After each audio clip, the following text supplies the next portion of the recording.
The idea of change always fascinates me, and growth, because I think growth in a way can be paradoxical. Like we can't always be certain that what we're doing and how we're behaving and the way we're moving forward into life is productive or is the way we should be going. I know I often think that our ideas of change, our ideas of where we want to be in the future, always contradict with where we should be going. And when I look at times in my life where I've benefited the most, or I reflect back at epochs in my life, sorry guys, I've got loads of voice cracks today. When I look at points in my life where I've changed the most or things have been most beneficial, in the time, I'm not seeing it that way. I've seen stagnation, or it feels like I'm on the wrong path. But then I come later on, 2 years down the line, 3 years down the line, and I'm able to reflect and go, wow, that was where I learned the most. Well, that's where I grew the most.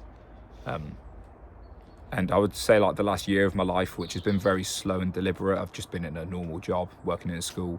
I've learned to just be in a relationship and just be an actual human, to just enjoy life more. And it's been slow in terms of the self-development stuff. My gym's nowhere near as consistent. Eating healthy is still there, but it's not as obsessive as it used to be.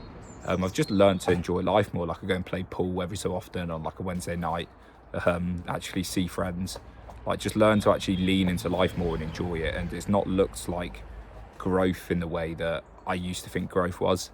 I think when you grow up around an age and then you get indoctrinated into self-development culture, you think that you constantly need to be meditating, constantly need to be grinding and working on things. And I found that became neurotic, it became obsessive in a way. For me, it got to a point where I wasn't engaging in life, I wasn't promoting showing up in the world, I wasn't making relationships, or I wasn't speaking to new people. I wasn't actually just turning up where I should be turning up, because I was constantly up in my mind thinking about where I want to be, what I should be doing, where I should be in life, thinking about how I need to meditate and eat clean and go to the gym. And it became an avoidance of life.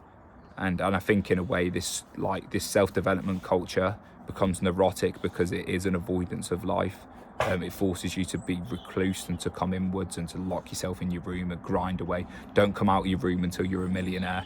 And it's at that point you're hiding away from the responsibilities and you're hiding away from the engagement in life. And it's a fear response, it's a scaredness. And it's because on a deep level, you're concerned about your ability to show up and meet the demands of the world. You're too concerned about what people are thinking of you, and you're too neurotic of how you're going to act in the world and how you're going to be yourself. So you come into your own cave in a way. You return to a safeness, a place of comfort that's in your room, and you mask it as I'm developing myself, I'm working on myself, but in really it's just an avoidance of life. And I think life is the greatest of teachers, experience is the greatest of teachers. You learn more from being in the world and being willing to get lost in your own life than you do from constantly reflecting and questioning and trying to come backwards and keep yourself safe from it all.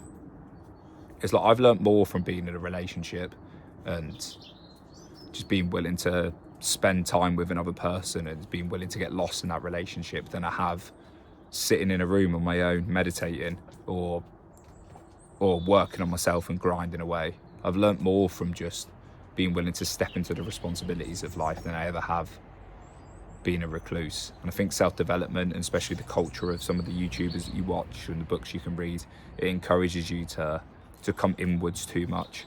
And I think time for reflection is important. And I think when used in a manner that keeps you anchored and it keeps you orientated, it can be it can be essential in a way, because the unconscious is meant to be reflected upon. It's meant to be studied. You're meant to be able to go inwards and look at your unconscious and spend time in contemplation and time reading and journaling and meditating. But when it comes at the point of not engaging in the outer world, then that becomes a neurosis, in my opinion. It becomes a point of avoidance. And what are you avoiding? Why are you too scared to engage in the world? And it's a fear of life. And I spent so long being scared of life, scared of people, scared of how I'm going to show up in the world, like too fearful of how I'm going to show up and how I'm going to be. And I think now that I've learned to step into my life and just show up as I am, like I'm so much happier just to go and do things, like even just going and paying petrol at a shop, or go and engaging in simple social interactions, taking on more responsibility at work. They come a lot easier. I don't have to question them. I'm not worried about them. I just take on these responsibilities.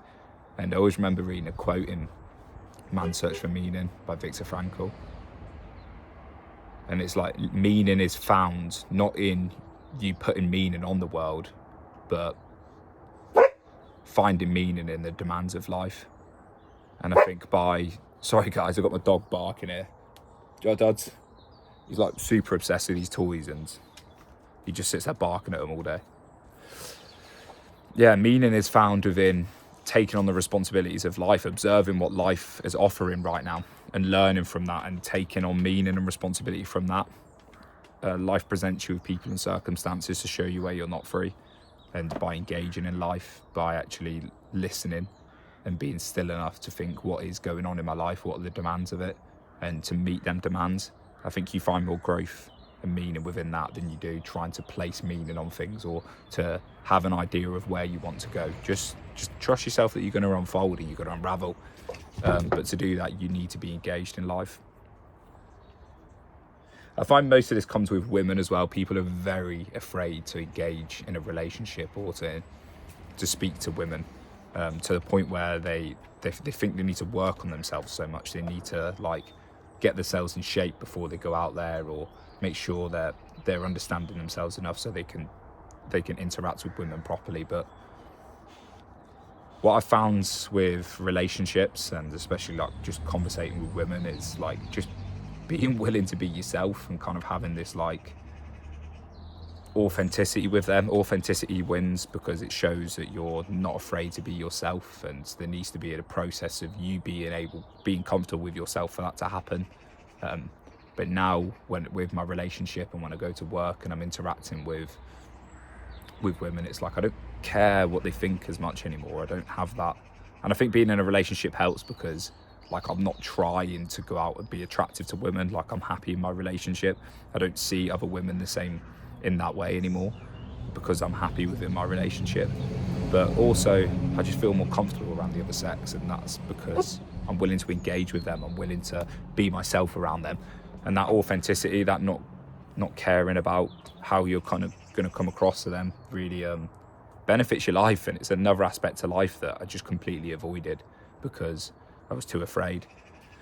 And it's the same just with social situations, with engaging with the responsibilities of life. Like if you're too afraid, you're not going to show up as you are. You're not going to show up as who you are, and you're not bringing yourself to the situations. You're just hiding away. And it's a real shame to live life like that, because you're missing out on a lot of the experiential knowledge that cultivates and sculpts who you're going to be and how your path's going to unfold.